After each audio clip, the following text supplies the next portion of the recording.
It was a golden afternoon when Michael finally returned home. The sun lazily poured over the dirt road, and the gentle breeze whispered promises of a fresh start. He had come from afar, carrying in his chest the euphoria of someone who had fought and won invisible battles. His time away had not been wasted. He had learned, grown, and dreamed, and now he was back, wearing a genuine smile, eager to share everything he had discovered. The road was the same as it had been years ago, but something inside him had changed. With each step, anticipation swelled within him. He pictured the faces, the embraces, the joy. Yet, deep down, a subtle unease quietly lingered, like a silent warning that not everything would be as it once was. As he drew closer, his heart pounded harder. The old wooden fence, the scent of damp earth, the house that had appeared so many times in his dreams, everything seemed untouched. But the moment he stepped through the gate, he felt it. Something was off. The silence wasn't peaceful, it was empty. The faces he longed for were nowhere to be found. The smile that had brightened his face began to falter. His eyes searched for answers but found only a disquieting void. The journey he thought had ended was just beginning, and this time it wouldn't be a search for success, but for the truth. Michael's heart sank as he stared at the empty house. He had expected laughter, familiar voices, the warmth of home. Instead, he found silence and a thin layer of dust covering the furniture.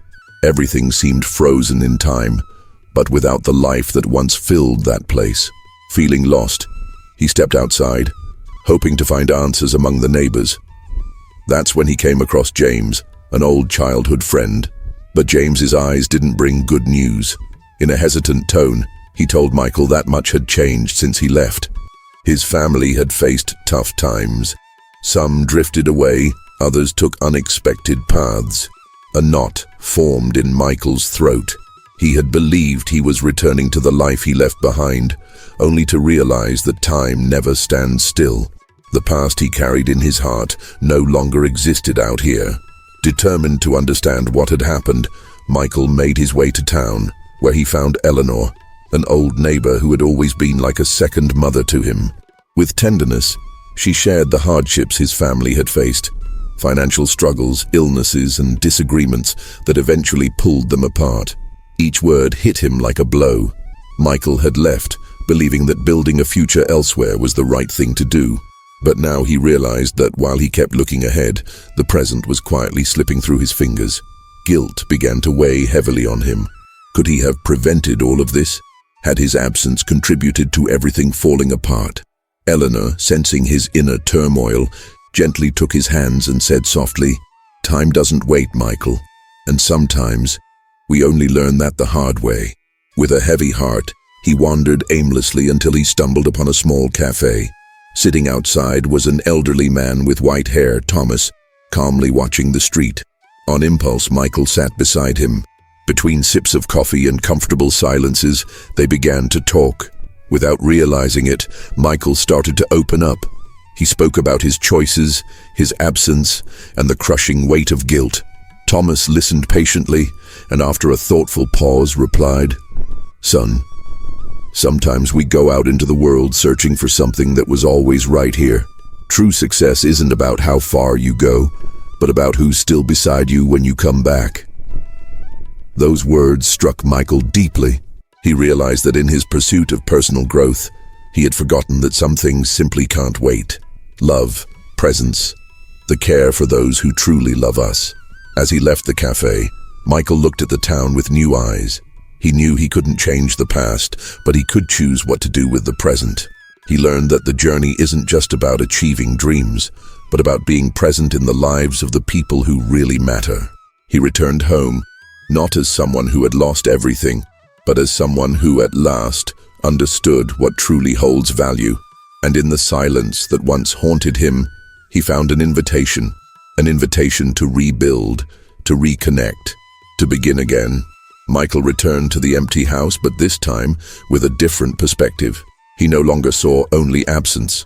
He now saw opportunities for rebuilding. Inspired by Thomas's words, he sat down on the old porch chair and took a deep breath. The past couldn't be rewritten, but the future was still in his hands. It was then that he realized his journey hadn't been in vain. He had left in search of accomplishments, but the real treasure he found was the understanding that no victory has meaning if there's no one to share it with. And for the first time, instead of mourning what he had lost, he chose to act. The next day, Michael reached out to those who were still around. He talked to James, visited Eleanor, and even sought out relatives he hadn't seen in a long time. Some welcomed him with open arms, others with a hint of hesitation, but he wasn't discouraged. He knew that rebuilding lost bonds would take time, patience, and sincerity. Little by little, he began to mend what was broken. He uncovered stories he had never known, pains he had never imagined. And in the midst of these conversations, he realized he wasn't the only one carrying regrets. Everyone had wounds from the past, and, in their own way, they all longed to heal them. That's when he finally understood. The real journey isn't the one that takes us far, but the one that brings us back to what truly matters. Success isn't just about individual achievements, but about the relationships we nurture along the way. Michael had returned smiling, thinking he had found happiness, but it was the sting of absence that taught him the value of presence. And now, standing before a life that could still be lived, he chose a new path, the path of reconciliation, love, and the creation of a home that, although different from the one he left behind, could still be called home.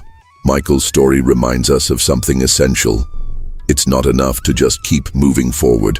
We need to look around and notice who is walking with us. Often, we chase success, growth, and accomplishments, but we forget that the greatest wealth lies in the connections we build.